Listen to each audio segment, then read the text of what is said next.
Hey, good morning and welcome to our very first faith-based investing live training event. I'm Joshua Christensen. I'm your resident real estate expert and your host. Um, First off, before we get started, I just wanted to tell everybody, hey, happy or not Thanksgiving, sorry, happy Good Friday.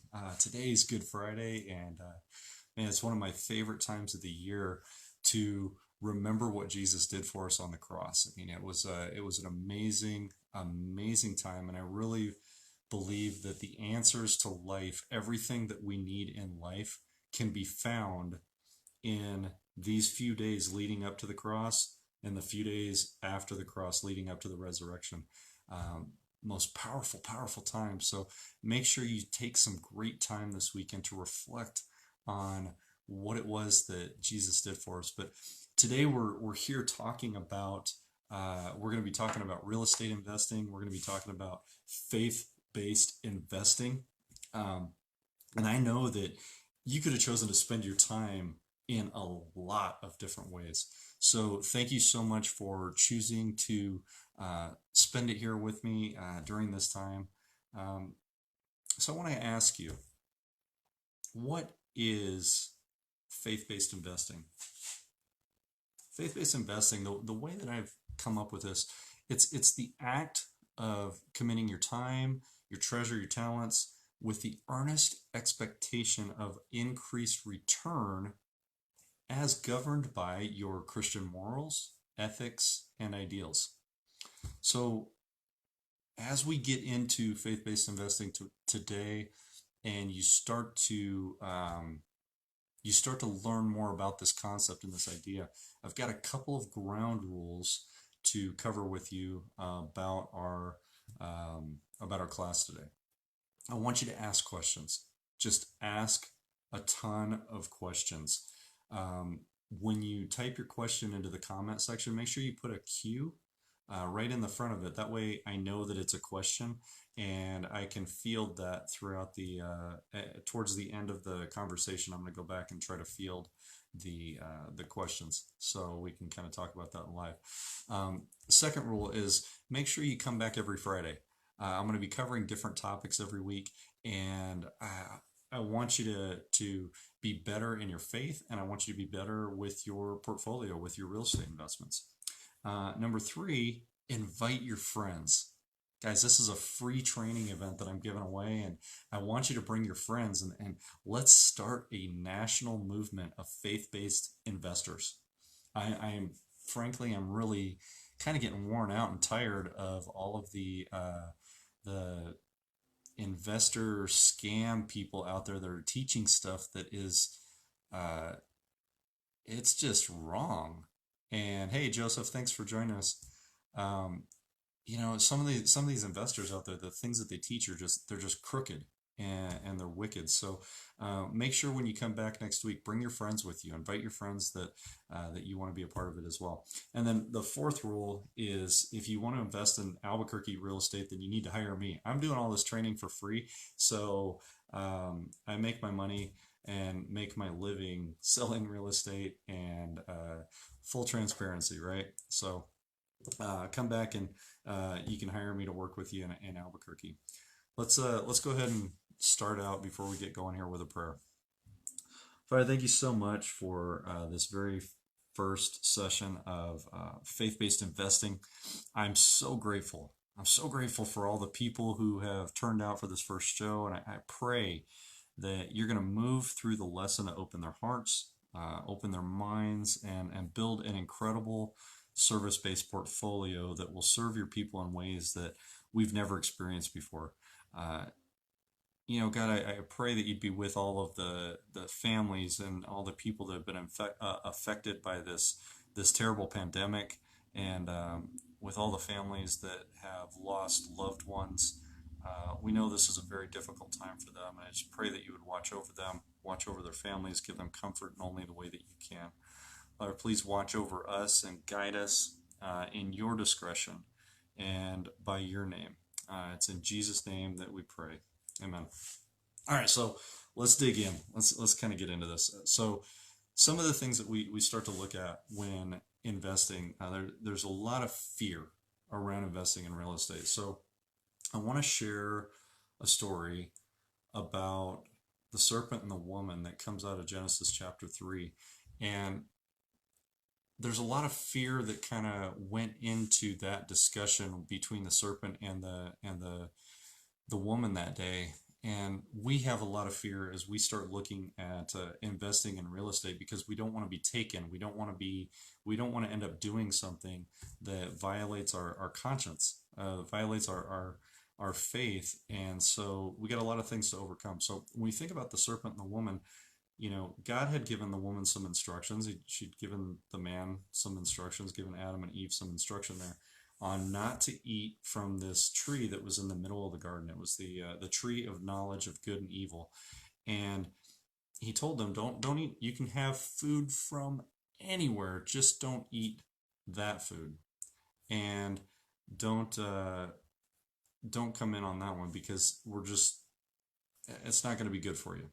So the serpent gets into this thing and says, hey, did God really say all that stuff? Did he really ask you not to eat from that tree? I mean, doesn't he really want you to be wise? Doesn't he want you to be just like him and have the same knowledge he has? And and he convinced the woman to doubt God and to doubt God's direction in her life. So she, of course, saw that the tree was good for attaining wisdom. It was desirable to look at. It was good to eat. I mean, it was all these wonderful, wonderful things. How could it possibly be wrong? And so the serpent created doubt. I think we've got to be really careful sometimes about the voices we hear and the voices that we listen to. And we have to measure those things against God's word. So the tree of knowledge of good and evil, when she ate that fruit, when Adam ate that fruit, it opened up both good and evil in the world that didn't exist before. So in the world of real estate investing, it's really, really super important that it's important that you pay super close attention to the voices. There's a lot of ill-intentioned people out there that are trying to teach you how to invest in real estate so that you can gain all this wealth for yourself. And so you got to really pay attention and make sure that we're measuring this against and having a Christian worldview and perspective when you go into investing. There's so much of it that's non-Christian, and it's just more about the money, and it's more about the greed. And so we want to make investing about the good that you can do in the world, the good that we can do to serve God. And so, is that fair enough with faith-based investing? I mean, fair enough, right? So Paul actually warned Timothy in his first letter. He warned him that the love of money is a root of all evil. He went on and he kind of warned about some other things that people had pierced their faith in pursuit of money. So when we're investing, we've got to make sure that our pursuit of what we're doing is about the service to other people. It's about how we actually take care of the residents, take care of the people that we are actually serving. The money and all that stuff will take care of itself as long as we provide a great service to them. So there's three fears that we look at when we get into investing. There's probably a lot more than that, but we're going to look at three this morning. The first one is, what if I screw up? What if I make a mistake? What if I'm not good enough to do this? What if I don't have the right knowledge? This is an easy one to overcome, okay? Get ready. Just brace yourself for this. You're going to make mistakes. You're going to screw up. So let's just get that out of the way right now and recognize that investing in real estate there's a lot of moving parts, and you gotta really kind of know what it is you're doing and get into that. You've got tenants involved. You've got people's lives involved when you're renting to tenants. You've got bills to pay. There's a lot of stuff that happens within real estate. So don't be afraid of screwing up, because the reality is you will make a lot of mistakes, and every single transaction, every single deal that you do is different, and they all come with different scenarios, and sometimes investing in real estate can be messy. It's not always the cleanest thing. So we overcome our fear of screwing up and messing up with knowledge, and we put systems and processes in place to help us avoid a lot of the problems, some of the typical problems that we're going to see. And it doesn't matter how long you've been investing, things are going to happen. There's going to be things that are completely unforeseen. And in the early days, you're going to make a lot of mistakes, and you'll start to minimize those things. Um, so um, you'll have valuable lessons to learn from that. But the second fear is that, man, I don't want to lose money. I don't want to lose money in the investment. I had some friends that invested in real estate, and it really screwed them up, and it got them, uh, gosh, they got behind on a lot of stuff. My family invested, and they lost a lot of money. Maybe you lost some money in real estate. Reality is that some deals don't always go well, and there may be a chance that you lose some money. Um, but if you go into it with the right mindset, you go into it with the right heart, you go into it with the right knowledge, you're going to avoid a lot of that. The majority of the people who lose money in real estate is because they didn't take the time to learn before they jumped in, and they think they know what they need to do, but they really don't. See, the proverb says that pride comes before destruction. When we don't listen, when we don't take the time to learn, that's when we can get ourselves in a lot of trouble. And real estate is real money. I mean, it's real. You've got a large investment at stake, and it's not liquid, so you're not going to get out of it very quickly when things go south. So you want to surround yourself with many advisors. The Proverbs also say that with many advisors, your plans succeed. So you can overcome the loss of money and overcome that fear just by making sure that you're taking the necessary precautions and getting the right advice. You want to hear, and you're actually here to kind of try to avoid losing money, right? So you're in a good place. I want to make sure that I provide you with the right value to help you with that. Fear number three is that investing in real estate, it's just greedy. It's just materialistic. It's no good. All right, so this comes up a lot, and I'm glad it comes up because there's. Let me ask you this question. Okay, so have you ever had a landlord who was just slummy? He didn't take care of things. He didn't fix things. He was always there on the first, and he wanted the rent money, but he didn't want to take the time to fix anything. And you kind of build up this idea that landlords are dirty, greasy, slimy. They're mean, they're nasty, and they're just greedy.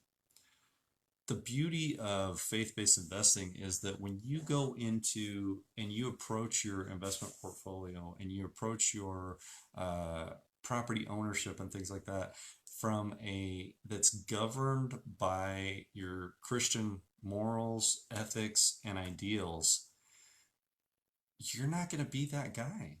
It's not who you are. It's not who your essence is. You're there to serve the people that are living in these homes. You're there to give a very real people a dignified place to live. And so you're investing from a position of service. You're not investing from a position of um, just making all this money and getting greedy. Those are all byproducts. So reality is we have all kinds of fears, and that's okay. There's a lot of other fears out there. I only touched on three, but if you've got any fears about investing in real estate, make a comment, and let's talk about it. Put a comment in the box, and we'll address it. But see, the thing is, there's three reasons to practice faith-based investing. The first thing that we want to look at is that God actually expects a return on his investment. If you look at the parable of the talents in the book of Matthew, or you look at the parable of the 10 minas in the book of Luke, they're basically the same story. They're told just a little bit differently, but it's the account of Jesus teaching on this idea that the kingdom of God is like a landowner who is going off, and he gives part of his wealth to these other people to manage it while he's gone. Two of the people invest it well. They do really well with it. So when he returns, they have doubled what he's given them. The third one thinks that the landowner is just shrewd and mean and nasty, so he buries the investment, doesn't do anything with it to make it grow. And when the landowner comes back, he gives it back to him and says, "Oh, look here, great. Here's what you gave me. I didn't do anything with it, but I protected it and I kept it safe." Um, the first two who invested it and got the return on it, God actually said, "Hey, well done, good and faithful servant. I'm so proud of you. Great job. Here, I'm going to give you charge over so much more because you did such a great job with this." To the guy who didn't invest well, he tells him, "You're wicked and you're lazy and just get out of my sight. By the way, give me back what was mine. I'm going to give it to these guys who actually invested it, and they care enough and they want to do better. They want to increase it. But you get out of here." I think sometimes in life it's really easy to fall into the trap of being that third person because our fears paralyze us and we don't want to make those mistakes. And we're so afraid of making mistakes that we, um, we just kind of, we don't do anything. And then it feels like the odds start stacking up against us and we just can't seem to get out of that. We can't get out of that rhythm, and we can't get out of that position.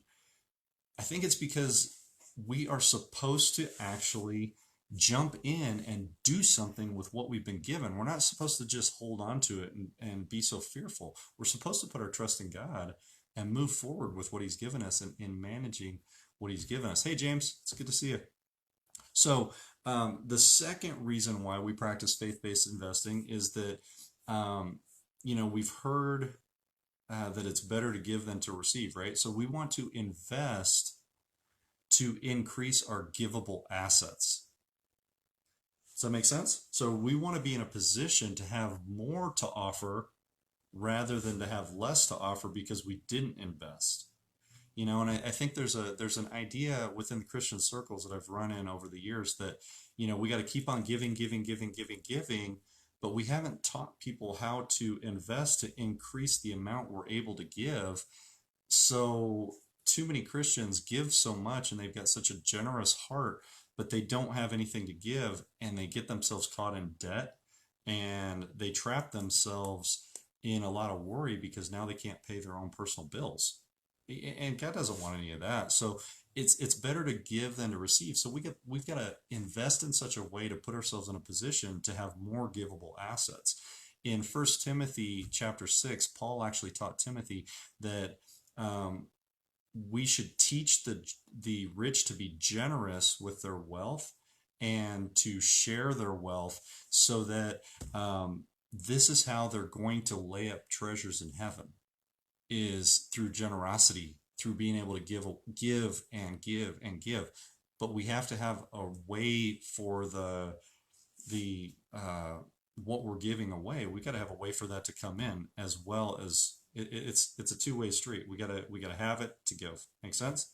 The third reason we want to practice faith-based investing is because God wants no poor among his people. If you look at Deuteronomy chapter 15, and the entire book of Deuteronomy actually is an account of Moses reminding the people of when they go into the promised land, they're going to run into all these other nations. They're going to run into all these false gods. There's going to be a lot of things that are happening in the promised land. And so the law was written to help these people understand how to live when they got there. So one of the things in Deuteronomy chapter 15 that he talks about is canceling debt. And he tells the people, "I don't want any poor among you." And actually, In Deuteronomy chapter 15, verse 4, he says, there should be no poor among you.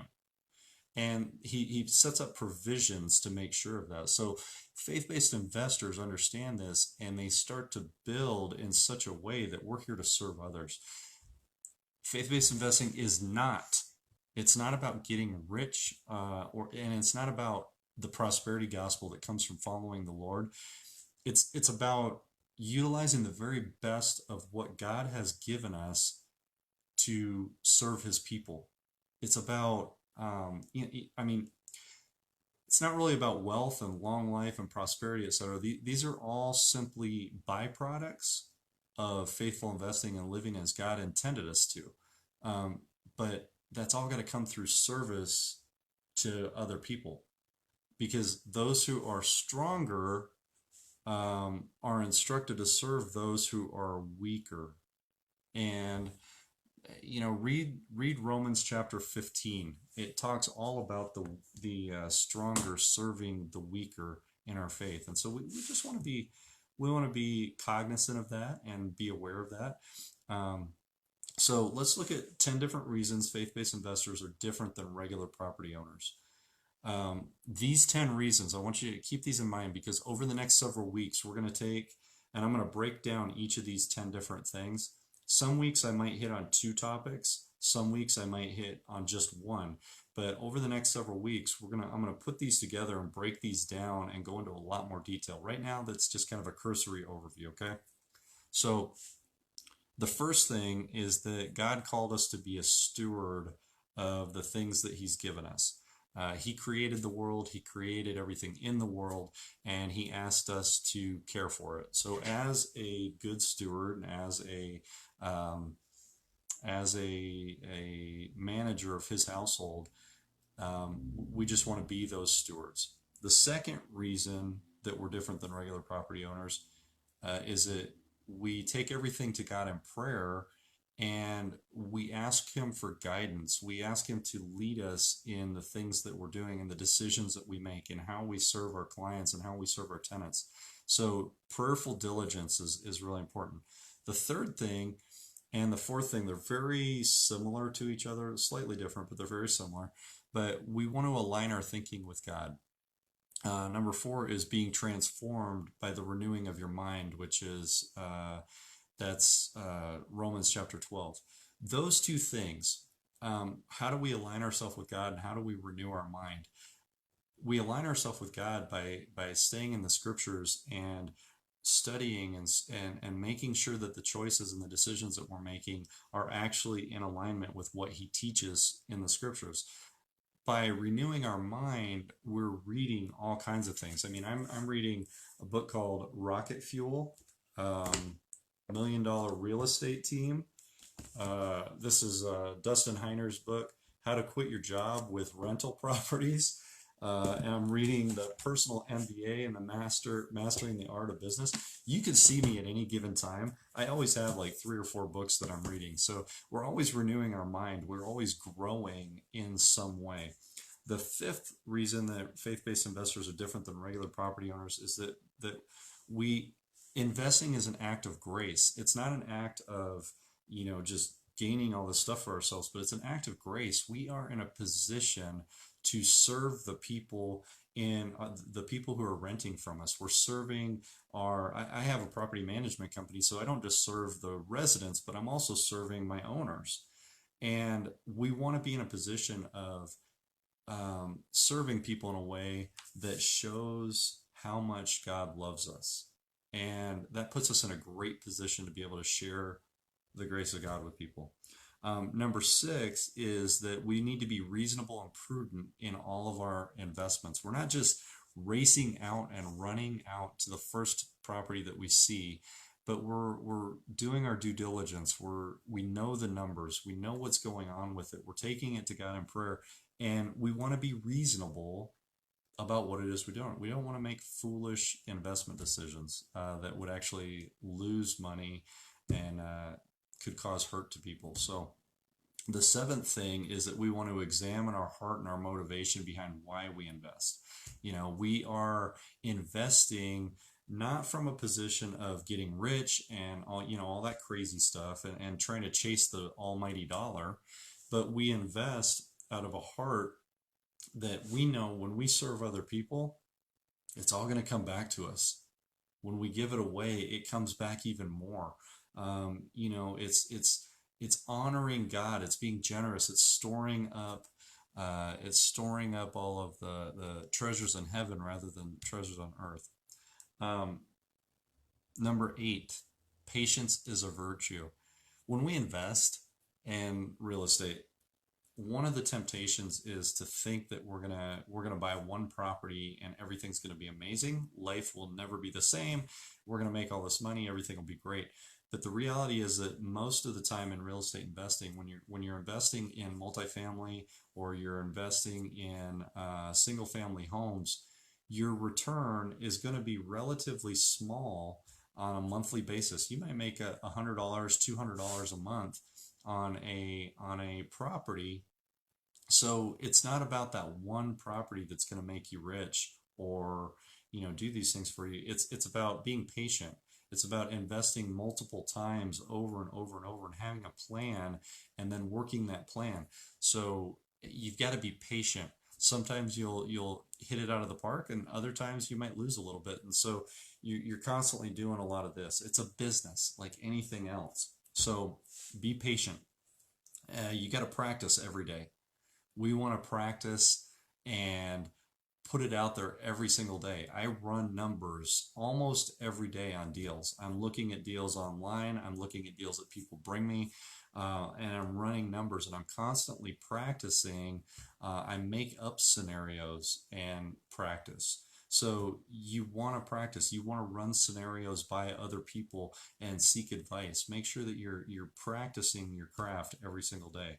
And then finally, the 10th thing is seeking out the proper advisors that are going to guide you with Christian morals, ethics, and ideals, and so that you're not just taking advantage of people and becoming that slumlord that you don't want to be. Um, so like I said before, over the next coming weeks, we're going to be digging into these topics in a lot more depth, and I'm gonna start getting into a lot more practicals on how to do these things. So just tune in and invite your friends and bring them along. So I want to close out with a few questions and kind of look at one other thing. So make sure if you've got any questions, make sure you plug this stuff in so that we can answer any of those questions during our Q&A time. But right, I want to look at the difference between investing in the stock market and investing in real estate. And look, I'm not against or opposed to investing in the stock market, but there are some fundamental differences between the two. And I don't know enough about the stock market to feel comfortable putting my money there. When I was younger, I put money there. And during the 2008 crash, I lost a lot of money there because I didn't really know what I was doing. And so I have, 20 years of experience in real estate, and I love real estate, so it makes sense for me to invest in real estate. And so I may seem a little bit biased, but I want to show you some of the differences that I've come across over in my time. So I got 11 different things here, and there's probably a lot more than that, but I want to hit these 11 things. The first thing is that the stock market is an intangible investment. It means that you buy the certificate that says you own this company, but you can't really actually go in and make any decisions to improve that company or do anything like that. It's an intangible investment. So you invest with the hope that the people running the company know what the heck they're doing, and everybody who's investing in the company isn't going to change their mind and ruin the value of the stock. In real estate, you can actually walk up to the front door and put your hand on it. You can touch it. You can drive by and see if it's burnt down. You know the people that are living there. You're actually managing that asset. So you have more control over it. Number two, the stock market is controlled by other people's emotions.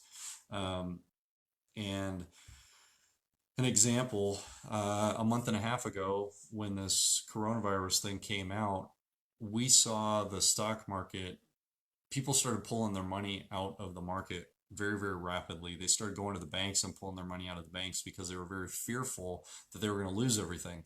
So, in a matter of about 3 weeks, the market took a 30% dive in value. Well, in uh, real estate's a whole heck of a lot less emotional. You don't have other people's emotions that are controlling or affecting the value of your real estate. When you have multifamily real estate, the value is based off of the rents that are collected, not so much the market volatility around you. There is some market volatility that happens that's based on people's fear. They sell real estate, they don't buy things like that. But the reality is that if you can manage your rents and you can keep that rent going, you've got a lot more control over the value of your asset. You've got control over the maintenance of the property. If you don't maintain the property, it's going to lose value. So there's certain things that you can actually do to that are a whole heck of a lot less emotional than the stock market. Number three, the stock market's incredibly volatile. I just talked about what happened over the last 30 days. Minute by minute, if you've been paying any attention at all, if you watch the Dow Jones, you can see like in the morning the market will open up at one level. They'll hear some news, Federal Reserve will speak, and they get excited about it. Then somebody else speaks, they get angry about it, and it drops. And then by the end of the day, they all kind of settle out somewhere in the middle. And so the value of your investment is changing by the minute, and it can change so fast. So um, where in real estate, um, it's a whole heck of a lot more stable because people need homes. They need houses and they need places to live. It's actually pretty cool. So number four is that the stock market is a dollar for dollar investment. If you want to buy $1,000 worth of a stock, you have to give them $1,000. If you want to buy, well, let's use $100,000. You want to buy $100,000 stock, you got to give them $100,000, and the value of your investment is based off of that how much you've invested. In real estate, if you want to buy $100,000 house, you need to give them $1,000, $5,000, 10,000, $20,000. You can buy that $100,000 asset with a whole heck of a lot less investment. So you've got leveraged ability to purchase that asset. And then over time, your tenants are actually paying down that mortgage. They're paying down the debt that you bought, and your investment increases based on other people's activities rather than your own, which is pretty cool. Number five, your money's 100% at risk in the stock market. If a company closes, files bankruptcy, your investment is 100% gone. There's nothing protecting it. When you invest in real estate, the value of the house, depending on what you can sell the house for, will always hedge against your losses. And so you're not 100% at risk. It's going to be a little bit less than that. So, um, stocks are number six. Stocks are me focused. They're serving my own needs. Most people invest in real estate. They invest in the stock market to build their own retirement, to build their own financial security, things like that. In real estate, our investment is about um, serving other people's needs. It's about serving housing needs and putting other people's needs ahead of your own. So you got to do this at a very high standard if you want to make some money, and this is okay. This is okay. So a little bit different. Uh, the reward, number seven, reward in the stock market is based on the asset value at the time that it's sold. And when you invest in real estate, your reward comes through service to other people. It comes through monthly income. It comes through a sale at the end. It comes through the amount that the mortgage has been paid down by other people. There's a lot of different ways that value is added and where your reward comes from in real estate. Number eight, you've got treasures on earth stored up in barns. So this is the stock market, right? Stock market is we're saving all this money for some future date, hoping that we can save it up for ourselves. In Real estate, it's about treasures, storing up treasures in heaven. Yes, we do have rewards here on earth because we're increasing our assets, we are gaining income, but we're also serving other people and we're giving to other people through housing, and this creates treasures in heaven. So, uh, number nine, your investment growth can take many, many years in the stock market. If you're investing dollar for dollar, if you need $1 million in the stock market to retire, it's going to take you quite a few years to gain that dollar for dollar investments. Where in real estate, if you do it right, your growth in your income can actually happen over a few years versus 30 years. Um, Number 10, a $50,000 investment with a 10% return in the stock market will yield $5,000 that year minus fees and taxes. Um, Same $50,000 invested in real estate can leverage you and buy you a $500,000 property that has cash flow, maybe 500 bucks a month. So 500 bucks a month in income will create $6,000 a year in income. If you have, let's say you get 3% appreciation on the asset, you'll pick up $15,000 in appreciation. And if you've got tenants in there that are paying it down every year, you've got $7,000 worth of equity being created by the mortgage being paid down every month. So ultimately, you've got a $28,000 return in a year on that $50,000 investment, which is approximately a 50% return on your investment. You're not going to see that in the stock market. And then finally, number 11, capital gains tax on your investments in the stock market versus all the tax breaks that are written that can actually mask your real estate income. So big differences between investing in the stock market and investing in real estate. There's a lot of different moving parts there, but some good stuff to consider.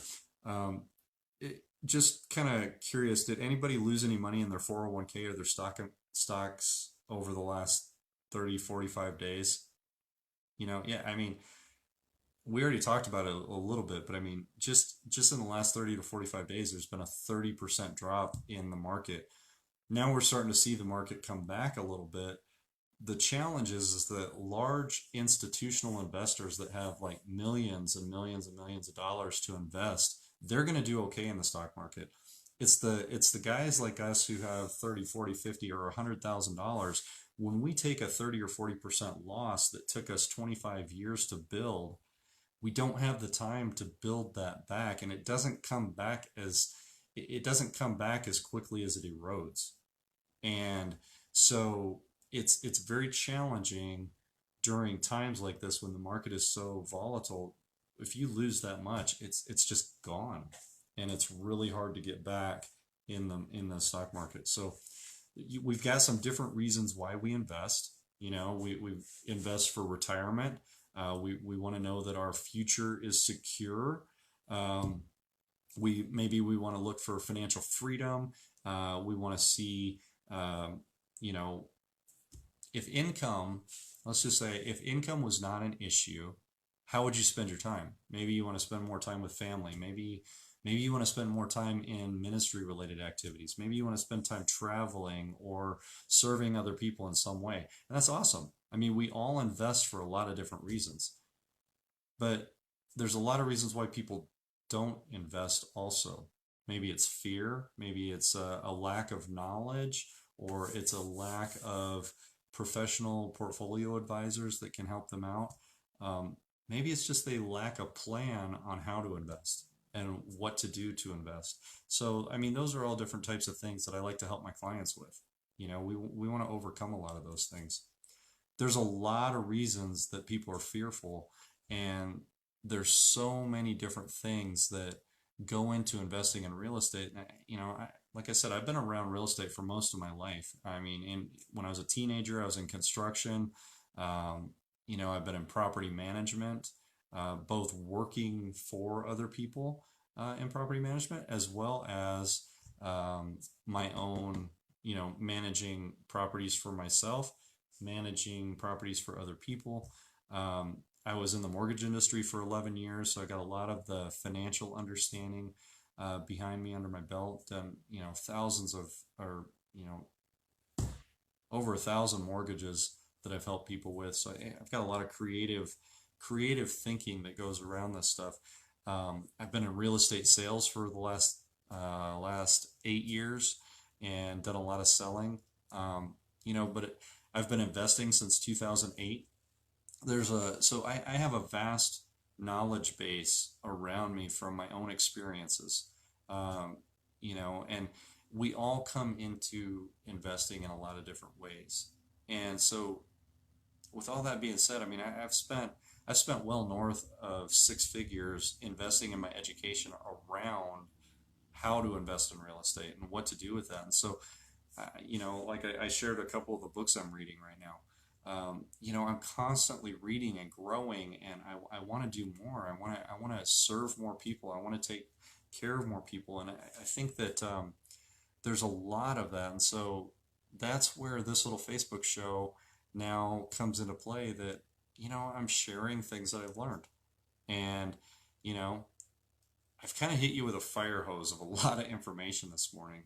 So I don't really see any questions coming in, but this would normally be where I'd answer some questions. So if you ever have questions, just make sure you fire them off to me. But I'm definitely grateful that you've taken the time to spend with me this morning, because over the coming weeks and months, I really pray that we can build a large national network of faith-based investors, and we can change the very fabric of how we invest in real estate to serve our communities in a different way that we've never done before. I think we can make this into a national movement, and it's going to take all of us. So, you know, will you help me in changing the fabric of investors? You know, on Mondays, come back to the Facebook page, because there's going to be I'm putting out a Monday motivation. That's just a real short little recording. It's a couple minutes long, just on maybe a quick little tip or something like that that I picked up on along the way. Um, and then on Fridays, we're going to be back here at 9 o'clock each Friday, and we're going to um, start getting into some of these topics, and start getting into more of the nuts and bolts and more of the practicals that we need to be able to invest. So make sure you like our Facebook page there on EQT Property Management. And if you want to have a one-off, a one-on-one time just to discuss your particulars, man, feel free to send me a message at office@eqtpm.com, or you can send me a private message from this page. You can call me if you got my number there, and man, let's change the world together. Guys, thank you so much for taking the time and being with me today.